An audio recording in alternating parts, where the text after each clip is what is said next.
નમસ્કાર વિદ્યાર્થી મિત્રો, ફરી પાછા ઈ લર્નિંગ પ્રોગ્રામમાં આપનું હાર્દિક સ્વાગત છે. વિદ્યાર્થી મિત્રો, ધોરણ 9 સામાજિક વિજ્ઞાન ચેપ્ટર નંબર 6નો આપણે અભ્યાસ કરી રહ્યા છીએ. આગળના લેક્ચરની અંદર આપણે અલગ અલગ પ્રકારના લશ્કરી જૂથોનું નિર્માણ કેવી રીતના થયું, કોના દ્વારા થયું ને કયા વર્ષમાં થયું એની આપણે વિગતવાર ચર્ચા કરી.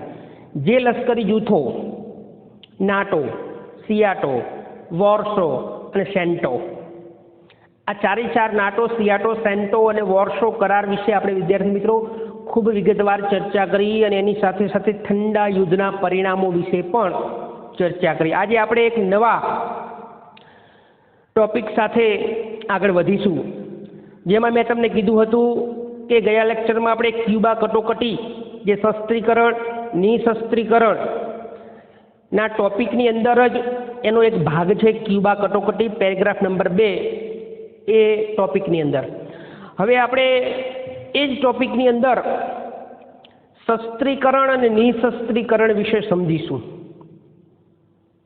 શા માટે શસ્ત્રીકરણની સ્પર્ધા યોજાઈ અને પરિણામે એટલી બધી જબરજસ્ત શસ્ત્રીકરણની સ્પર્ધા યોજાઈ કે હવે વિશ્વના મહત્વના એવા દેશોને સમજાયું કે જો આમ નામ ચાલુ રહેશે તો ફરી પાછું ત્રીજું વિશ્વયુદ્ધ ફાટી નીકળશે. પરિણામે એ તમામ દેશોએ એક યા બીજા દેશો ઉપર પ્રતિબંધ મૂકવા માટે એક નિશસ્ત્રીકરણ નામની પ્રક્રિયા હાથ ધરી. તો આ બંને ટોપિક, શસ્ત્રીકરણ અને નિશસ્ત્રીકરણ વિશે આજે આપણે અભ્યાસ કરીશું. જેમાં પહેલો ટોપિક શસ્ત્રીકરણ. શસ્ત્રીકરણ એટલે વિદ્યાર્થી મિત્રો સીધું અને સરળ શસ્ત્રોનું ઉત્પાદન વધારવું એટલે શસ્ત્રીકરણ. દ્વિતીય વિશ્વયુદ્ધ પછી 1945માં પૂરું થયા પછી બંને મહાસત્તાઓ, દ્વિતીય વિશ્વયુદ્ધ પછી જ્યારે બંને મહાસત્તાઓ વિદ્યાર્થી મિત્રો આવે એટલે અમેરિકા અને સોવિયત યુનિયન જ સમજવાનું. અમેરિકા, યુનાઇટેડ સ્ટેટ્સ, યુએસ અને સોવિયત યુનિયન યાની રશિયા જ સમજવાનું. દ્વિતીય વિશ્વયુદ્ધ પહેલા મહાસત્તા તરીકે ઇંગ્લેન્ડ અને ફ્રાન્સ હતું, પરંતુ દ્વિતીય વિશ્વયુદ્ધ પછી આ બંને મહાસત્તાઓનો દરજ્જો ઇંગ્લેન્ડ અને ફ્રાન્સ પાસેથી અમેરિકા અને રશિયાએ લઈ લીધો. એટલે હવે શું થયું તો કે બંને મહાસત્તાઓએ, અમેરિકા અને રશિયાએ દ્વિતીય વિશ્વયુદ્ધ પછી બંને મહાસત્તાઓએ પોતાનું વર્ચસ્વ વધે એ માટે વિશ્વમાં પોતાનો પ્રભાવ, પ્રભુત્વ વધે એ માટે બંને મહાસત્તાઓ વચ્ચે જબરજસ્ત હરીફાઈ થઈ. જગત જમાદાર બનવા માટે શું થયું? બંને વચ્ચે જબરજસ્ત હરીફાઈ થઈ. એટલે પહેલો ટોપિક, પહેલો પોઈન્ટ, બંને મહાસત્તાઓ વચ્ચે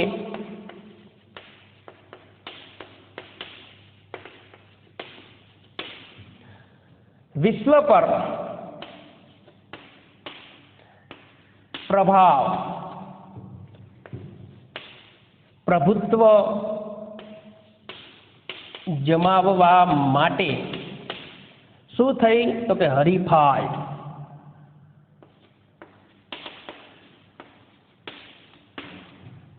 શસ્ત્રીકરણના પહેલા જ ટોપિકમાં દ્વિતીય વિશ્વયુદ્ધ પછી વિશ્વ પર પોતાનું વર્ચસ્વ જમાવવા માટે, બંને મહાસત્તાઓ વચ્ચે પોતાના પ્રભાવ અને પ્રભુત્વ જમાવવા માટે આ બંને મહાસત્તાઓ વચ્ચે હરીફાઈ થઈ. આ શા માટે તો કે શસ્ત્રીકરણની સ્પર્ધા યોજાઈ અને બંને મહાસત્તાઓએ વિશ્વ ઉપર પ્રભુત્વ જમાવવા માટે શું કર્યું તો કે 1945માં અમેરિકાએ સફળ અણુ પરીક્ષણ કરી દુનિયાને પોતાની તાકાત દેખાડી. અમેરિકાએ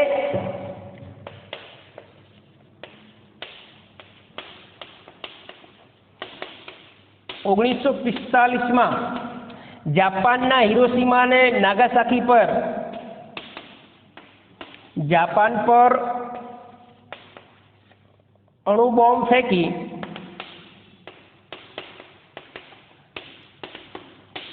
પોતાની તાકાત બતાવી.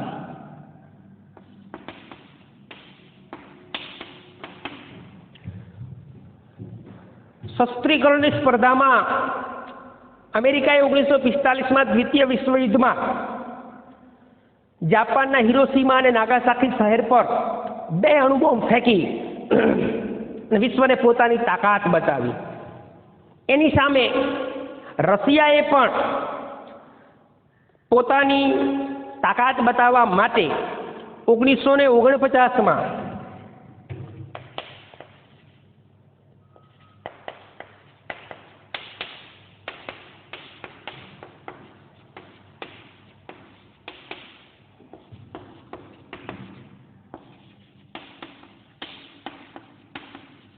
સફળ અણુ પરીક્ષણ કરી વિશ્વને પોતાની તાકાત બતાવી. જેમ અમેરિકાએ પણ 1945માં અણુબોમ્બ ફેંકી વિશ્વને પોતાની તાકાત બતાવી કે અમે મહાસત્તા છીએ, એના 4 જ વર્ષ બાદ 1949માં રશિયાએ પણ સફળ અણુ પરીક્ષણ કરી એને પણ વિશ્વને અને અમેરિકાને પોતાની તાકાત બતાવી, પોતાની ક્ષમતા બતાવી કે અમે પણ વિશ્વમાં મહાસત્તા છીએ. એમ એને પણ આધુનિક શસ્ત્રોનું પરીક્ષણ કરી અને એને વિશ્વ સમક્ષ પોતાની તાકાત બતાવી. હવે શું થયું? તો આ બંને મહાસત્તાઓએ પોતાના અણુ પરીક્ષણો કરી વિશ્વને તાકાત બતાવી. એની પાછળ વિશ્વના અન્ય રાષ્ટ્રો પણ આવા શસ્ત્રીકરણની સ્પર્ધામાં ઝંપલાવ્યા, શસ્ત્રીકરણની દોડમાં જોડાયા અને પરિણામ સ્વરૂપે અમેરિકા અને રશિયા બાદ, એટલે કે આ બંને મહાસત્તાઓ બાદ વિશ્વનું ત્રીજું રાષ્ટ્ર પણ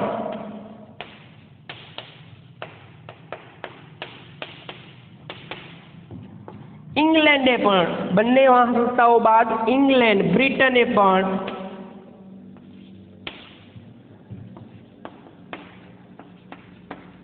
સફળ અણુ પરીક્ષણ કર્યું. બંને મહાસત્તાઓ અમેરિકા અને રશિયા બાદ શસ્ત્રીકરણની સ્પર્ધામાં અન્ય રાષ્ટ્રો પણ જોડાયા. એમાં ત્રીજું રાષ્ટ્ર ઇંગ્લેન્ડ પણ જોડાયું. એને પણ સફળ અણુ પરીક્ષણ કર્યું.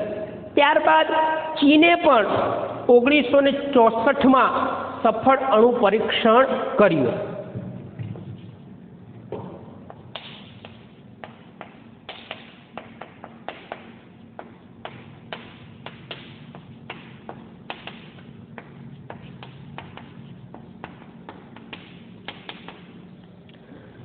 અમેરિકાએ 1945માં, 1949માં રશિયાએ પણ, ઇંગ્લેન્ડે પણ અને 1964માં ચીને પણ પોતાનું સફળ અણુ પરીક્ષણ કરી અને વિશ્વની આ શસ્ત્રીકરણની સ્પર્ધામાં જોડાયું.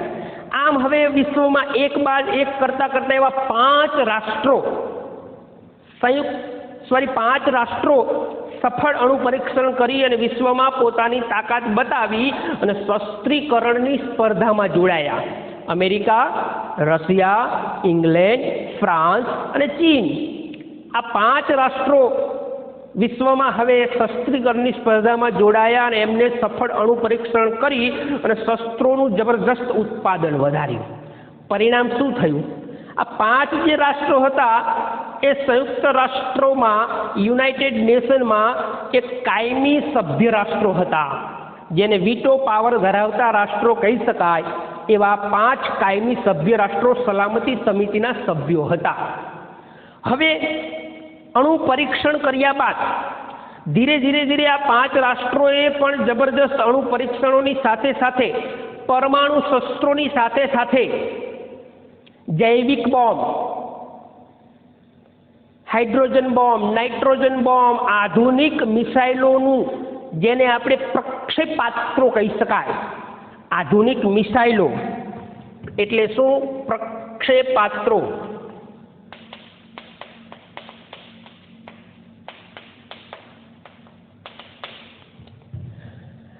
આ અણુ પરીક્ષણોની સાથે સાથે પરમાણુ બોમ્બોની સાથે સાથે અલગ અલગ પ્રકારના નવા નવા શસ્ત્રોનું ઉત્પાદન વધાર્યું.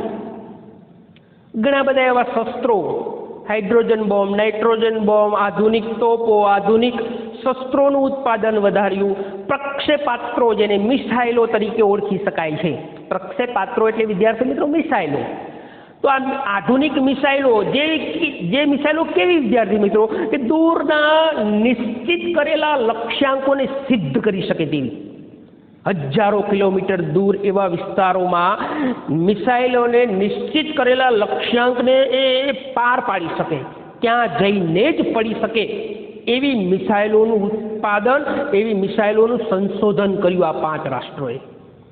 એટલે કે દૂરના નિશ્ચિત કરેલા લક્ષ્યાંકો સુધી સિદ્ધ કરી શકે તેવી આધુનિક પ્રક્ષેપાસ્ત્રોનું પણ ઉત્પાદન કર્યું અને શસ્ત્રીકરણની સ્પર્ધામાં જોડાયું. પરિણામ શું થયું વિદ્યાર્થી મિત્રો? આવી શસ્ત્રીકરણની સ્પર્ધામાં પરમાણુ શસ્ત્રોની સાથે સાથે આવા આધુનિક મિસાઇલો, અવનવી સંશોધનિત શસ્ત્રોનું ઉત્પાદન થવાના કારણે સમગ્ર વિશ્વ આ શસ્ત્રીકરણની સ્પર્ધામાં જોડાવાના કારણે, આટલા બધા શસ્ત્રોનું ઉત્પાદન થવાના કારણે સમગ્ર જીવ સૃષ્ટિનો એક વખત નહીં, અનેક વખત વિનાશ કરી શકે તેવા શસ્ત્રોનું ઉત્પાદન પર વિદ્યાર્થી મિત્રો એટલું બધું વધી ગયું કે પૃથ્વી ઉપરની તમામ જીવસૃષ્ટિનો એક વખત નહીં, અનેક વખત વિનાશ કરી શકે તેવા શસ્ત્રોના ભય નીચે આ વિશ્વ જીવી રહ્યું હતું. તો આવી જબરજસ્ત દ્વિતીય વિશ્વયુદ્ધ પછી શસ્ત્રીકરણની સ્પર્ધા યોજાઈ. અમેરિકા, રશિયા, ઇંગ્લેન્ડ, ફ્રાન્સ, ચીન જેવા દેશોએ એકબીજાથી ચડિયાતા શસ્ત્રોનું ઉત્પાદન કરવાની હરીફાઈમાં ઝંપલાવ્યું. આધુનિક મિસાઇલો, આધુનિક અવનવા સંશોધન કરી અને અવનવા બોમ્બ મિસાઇલોનું સંશોધન કર્યું. દૂરના નિશ્ચિત કરી શકે તેવા લક્ષ્યાંકોને પાર પાડી શકે એવી મિસાઇલો પણ શોધી. પરિણામ શું થયું? તો આ શસ્ત્રીકરણની સ્પર્ધાના કારણે આ શસ્ત્રોના ઢગ નીચે હવે વિશ્વ ભય રીતે જીવી રહ્યું હતું. કારણ કે આ એટલા બધા શસ્ત્રોનું ઉત્પાદન થયું કે સમગ્ર જીવસૃષ્ટિનો એક વખત વિનાશ ન થઈ શકે, અનેક વખત વિનાશ કરી શકે તેવા શસ્ત્રોના આ ઢગ નીચે વિશ્વ ભય હેઠળ જીવી રહ્યું હતું. તો આવી બહુ મોટા પ્રમાણમાં શસ્ત્રીકરણની સ્પર્ધા યોજાઈ. હવે વિદ્યાર્થી મિત્રો, આ શસ્ત્રીકરણની સ્પર્ધા ખૂબ મોટા પ્રમાણમાં થઈ. પરિણામે વિશ્વના જે મહત્વના રાષ્ટ્રો હતા એ રાષ્ટ્રોને હવે એવું સમજાયું કે જો આમને આમ શસ્ત્રીકરણની સ્પર્ધા ચાલુ રહેશે તો ફરી પાછું વિશ્વ ત્રીજા વિશ્વયુદ્ધ તરફ ધકેલાઈ જશે. પરિણામે આવા મુખ્ય એવા રાષ્ટ્રોએ, અમેરિકા, રશિયા અને ઇંગ્લેન્ડ જેવા રાષ્ટ્રોએ નિઃશસ્ત્રીકરણની પ્રક્રિયા લાગુ થાય એ માટેના પ્રયાસો હાથ ધર્યા. તો એ બાદ એમને નિઃશસ્ત્રીકરણ લાગુ કર્યું.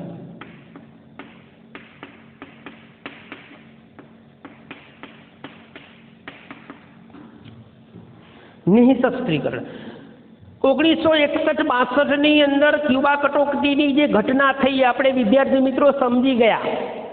ક્યુબા કટોકટી, તો એ ક્યુબા કટોકટી પછી બંને મહાસત્તાઓ વચ્ચેના સંબંધોમાં સુધાર થયો.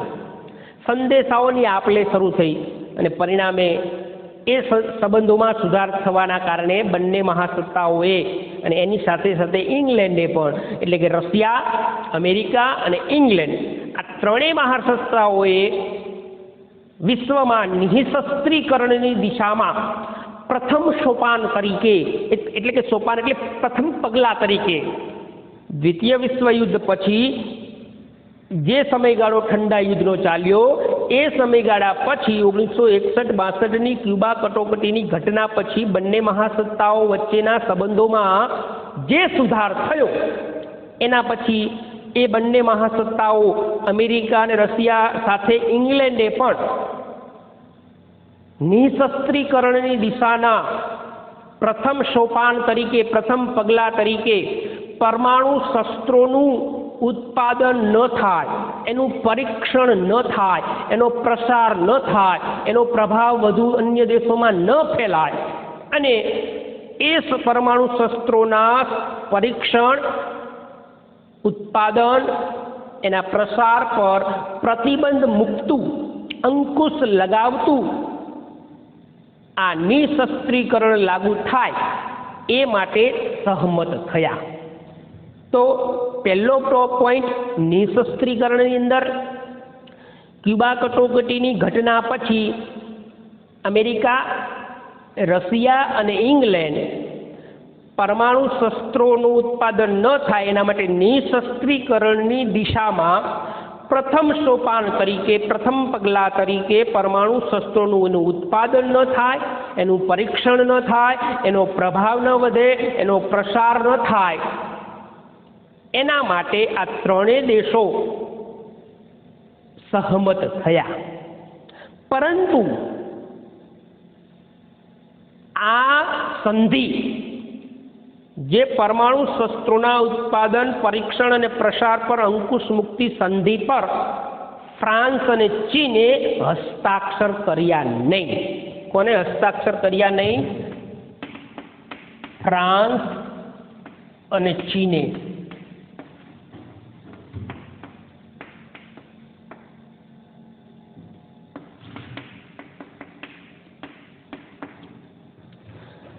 ફ્રાન્સ અને ચીને હસ્તાક્ષર કર્યા નહીં. કારણ આ સંધિ છે એ ભૂલ ભરેલી હતી. જે ત્રણ રાષ્ટ્રોએ શસ્ત્રોનું ઉત્પાદન કરી લીધું છે એમની ઉપર અંકુશ મુક્તિ હતી નહીં. એટલે અમેરિકા, રશિયા અને ઇંગ્લેન્ડે જે શસ્ત્રોનું ઉત્પાદન કરી લીધું છે એ અન્ય રાષ્ટ્રો એ ઉત્પાદન ન કરે એટલા માટે આ નિશસ્ત્રીકરણની સંધિ પર ફ્રાન્સ અને ચીને હસ્તાક્ષર કર્યા નહીં. પણ તેથી ફ્રાન્સે પણ પાછળથી એને પણ પરમાણુ શસ્ત્રોનું ઉત્પાદન અને પરીક્ષણ અને પ્રસાર માટેના પ્રયાસો હાથ ધર્યા અને એને પણ સફળ અણુ પરીક્ષણ કર્યું. અને એની પછી 1964માં ચીને પણ સફળ અણુ પરીક્ષણ કર્યું. હવે આમ છતાં પણ બંને મહાસત્તાઓ વચ્ચે પરમાણુ શસ્ત્રો પર મર્યાદા મુક્તિ અને તેમાં ઘટાડો કરતી બંને મહાસત્તાઓએ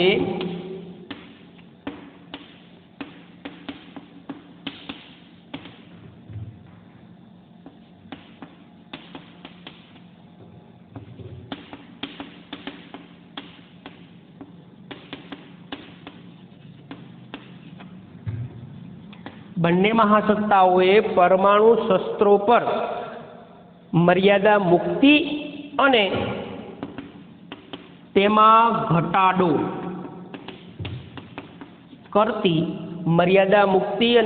ઘટાડો કરતી સંધિ પર હસ્તાક્ષર કર્યા.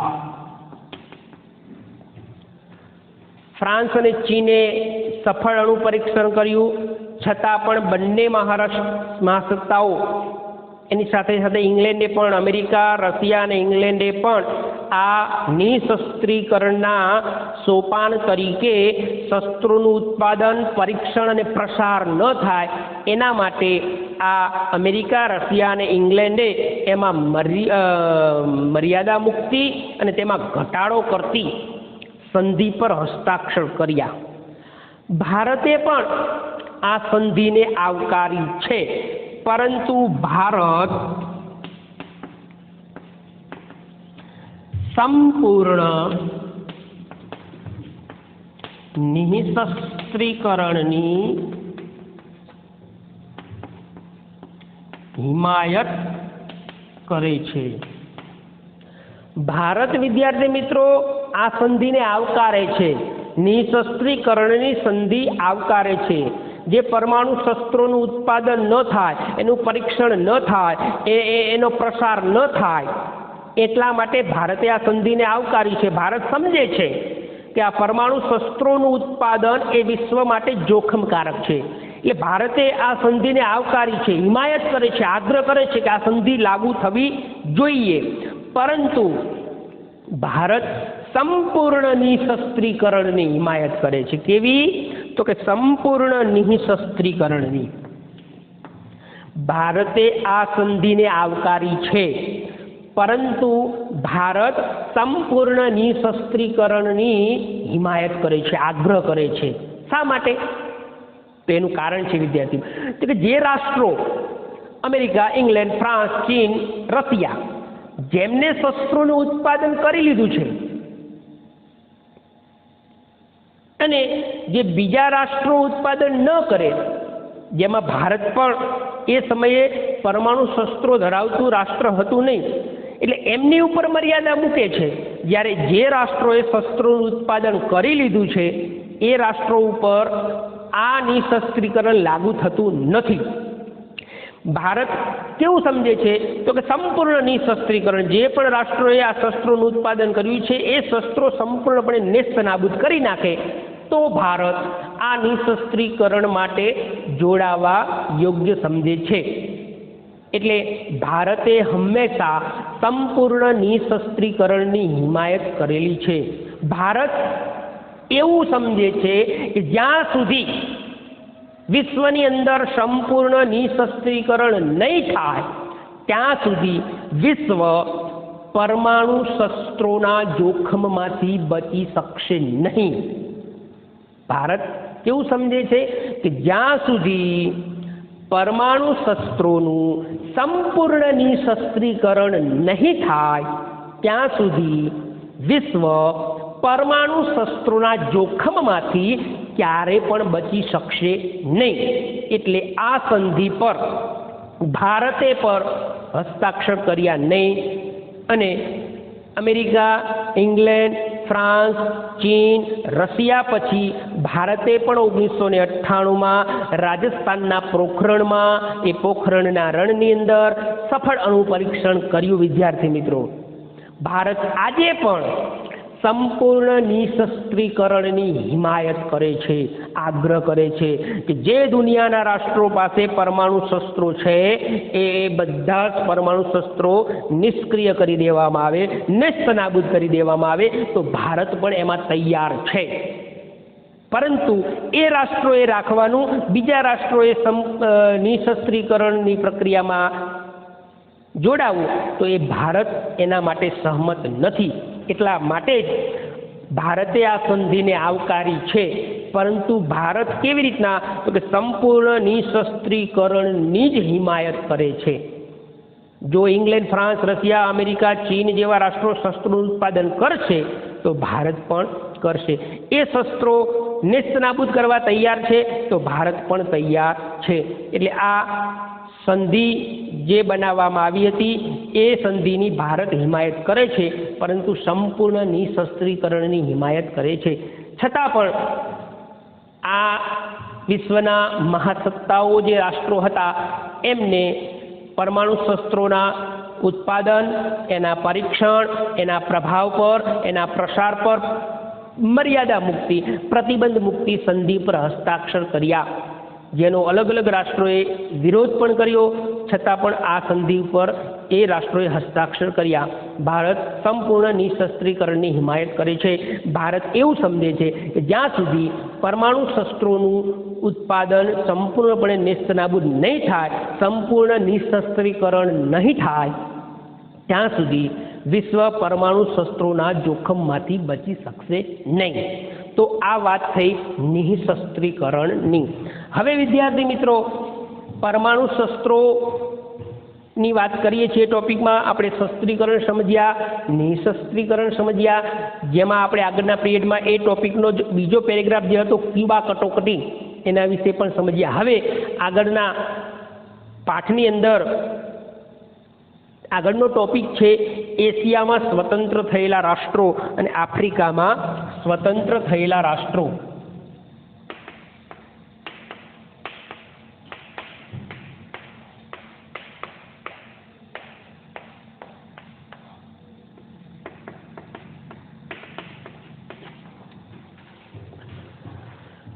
એશિયાની અંદર સ્વતંત્ર થયેલા રાષ્ટ્રોની આપણે આજે વાત કરવાની છે. 2 ગુણની અંદર 1 ગુણની અંદર પરીક્ષામાં પૂછી શકાય. દ્વિતીય વિશ્વયુદ્ધ પછી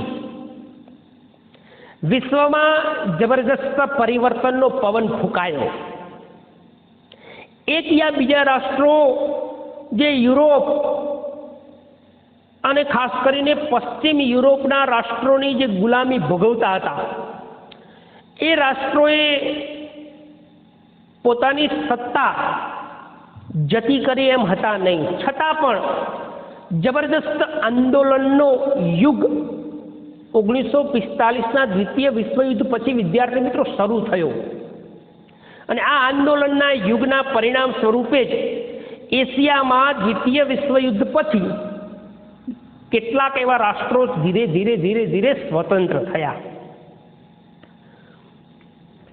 એમાં સૌથી પહેલા દ્વિતીય વિશ્વયુદ્ધ પછી આઝાદી મેળવવા માટેની જે લડત લડાઈ, એમાં સૌથી પહેલા ભારત અને પાકિસ્તાન 2 રાષ્ટ્રો એશિયામાં દ્વિતીય વિશ્વયુદ્ધ પછી સ્વતંત્ર થયા.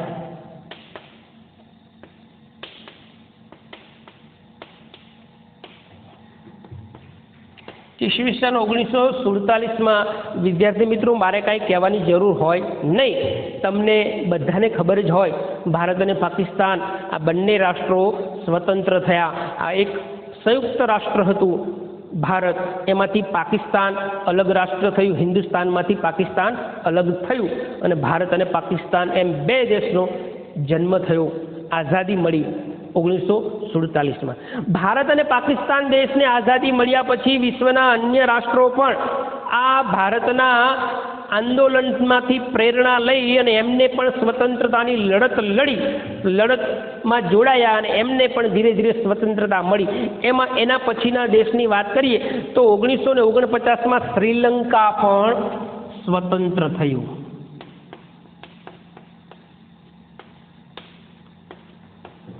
1949માં શ્રીલંકા પણ સ્વતંત્ર થયું. એના પછી મ્યાનમાર પણ એ રાષ્ટ્ર પણ ધીરે ધીરે સ્વતંત્ર થયું.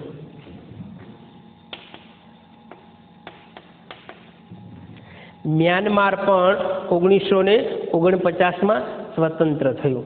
ત્યારબાદ લાઓસ,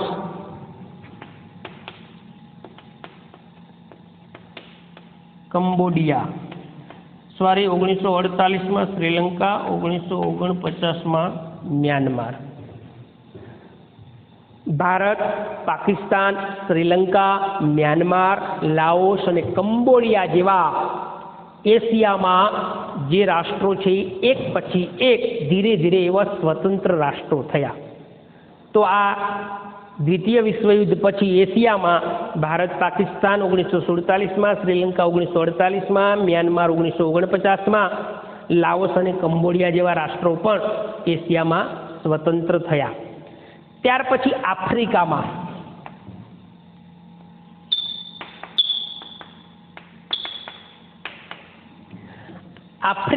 પણ કેટલાક એવા રાષ્ટ્રો સ્વતંત્ર થયા. દ્વિતીય વિશ્વયુદ્ધ પછી આફ્રિકા ખંડમાં લગભગ 3 જ રાષ્ટ્રો, દ્વિતીય વિશ્વયુદ્ધ પછી આફ્રિકા ખંડની અંદર 3 જ રાષ્ટ્રો સ્વતંત્ર હતા. જેની વાત કરીએ તો ઇથોપિયા, દક્ષિણ આફ્રિકા સંઘ અને ઇજિપ્ત. ઇથોપિયા, દક્ષિણ આફ્રિકા સંઘ અને ઇજિપ્ત, આ 3 જ રાષ્ટ્રો આફ્રિકા ખંડની અંદર દ્વિતીય વિશ્વયુદ્ધ પૂરું થયા પછી સ્વતંત્ર હતા.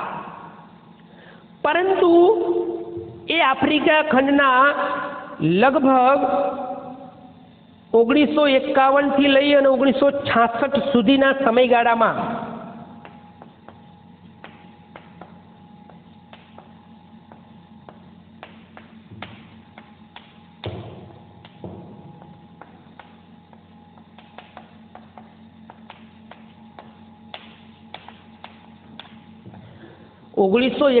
થી લઈ 1966 સુધીના સમયગાળામાં જે એશિયાના રાષ્ટ્રોને સ્વતંત્રતા મળી, એમાંથી પ્રેરણા લઈ અને 51 થી 66 સુધીના સમયગાળામાં આ આફ્રિકા ખંડના 6 40 જેટલા નાના મોટા રાષ્ટ્રોએ